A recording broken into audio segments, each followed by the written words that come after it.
morning or good afternoon. I will try to organize my vanity mirror kasi malala na siya, guys. Malala na siya. Kailangan na siyang ma-rehabilitate at ma-resurrect kasi ang dugyot na niya. Sorry naman. Baka kasing dugyot ko rin ngayon. Ayan. I'm just gonna take a video of me cleaning, decluttering. If you like this video,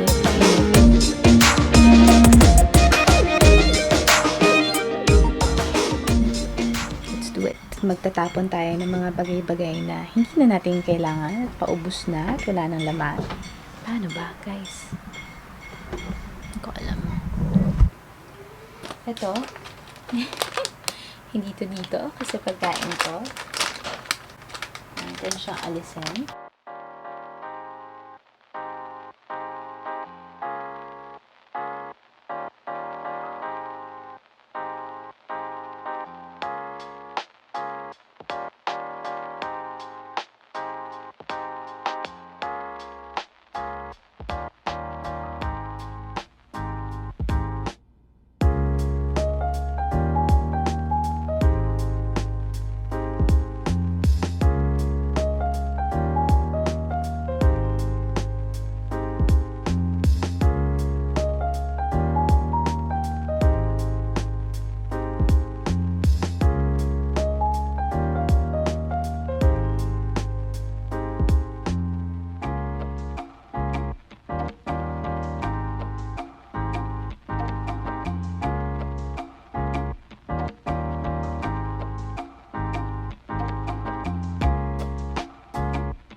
this is the next day after I decluttered, cleaned my vanity mirror. And now I will show you what my vanity mirror looks like now at kung ano yung itsura ng mga drawers at ano yung mga natapon ko. Super dami na naipon ng mga clutter. And now I can honestly say it's clutter-free. So, this is a vanity tour. Take note, guys, I don't have a lot of makeup and a lot of stuff, which I'm very happy about.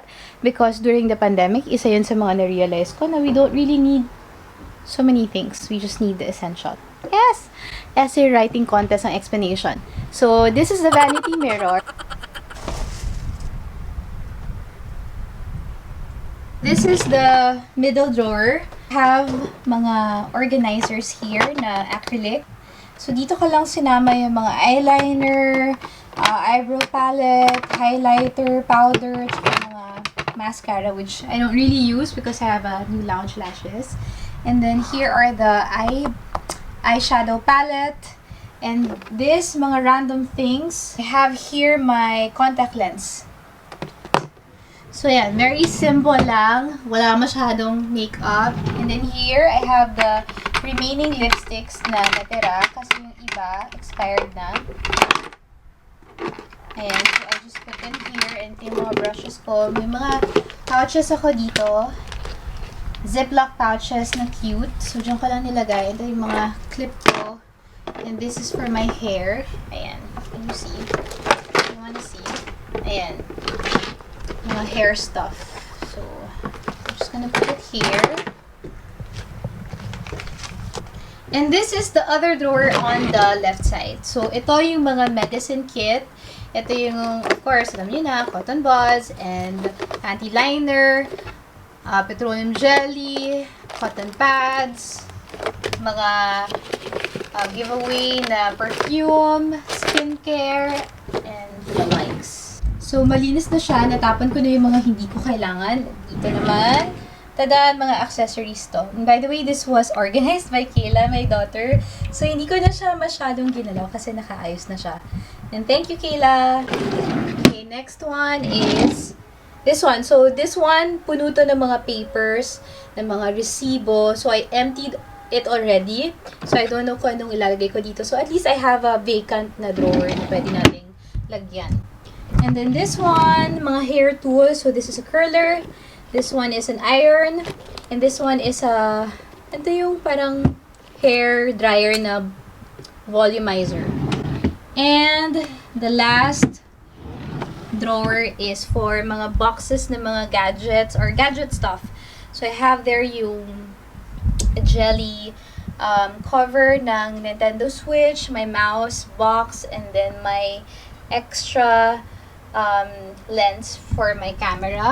This is all the glasses stuff, mga accessory, eyewear, of course, the infamous face shield, eye shield na hindi na natin kailangan ngayon. On this side naman, these are just the pouches. This is for my skincare. This is for my makeup that I go to every day na kailangan ko. And if kailangan ko umalis or bitbitin siya, madali na lang kasi I just bring the pouch with me. And then may extra ako dito na nabili ko sa Shopee na beauty blender. So, nasa 100 plus lang to, apat na siya. Let's move on. And this one are the masks. So, mask containers, mask ziplocs, and then the masks.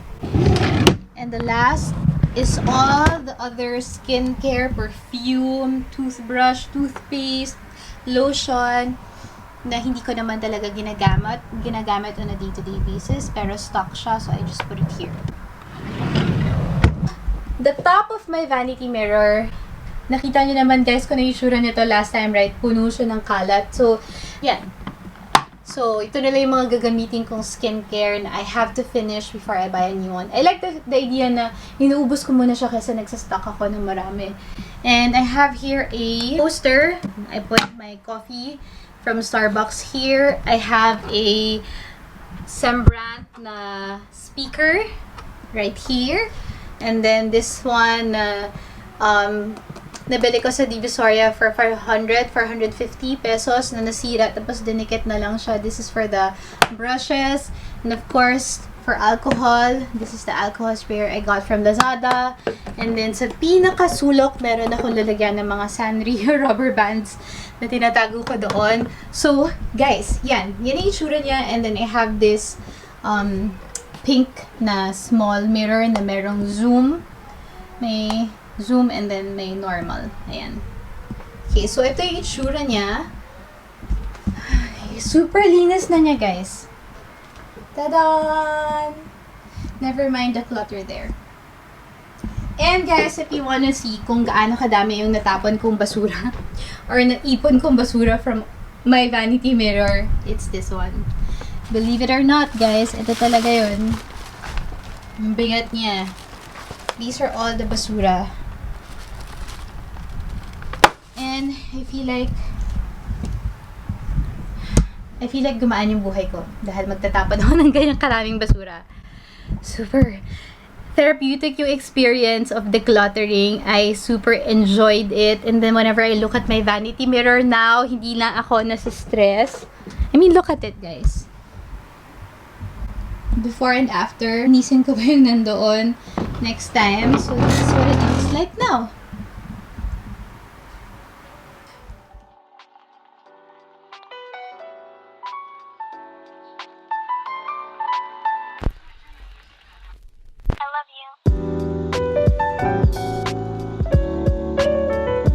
Alright guys, that's it for our vanity tour / decluttering, organizing, and super linis na niya. I'm so happy!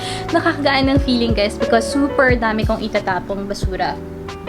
I mean, literally, I feel like gumaan yung buhay ko dahil sa basurang itatapon ko na nabubuhay pala dito sa vanity mirror ko.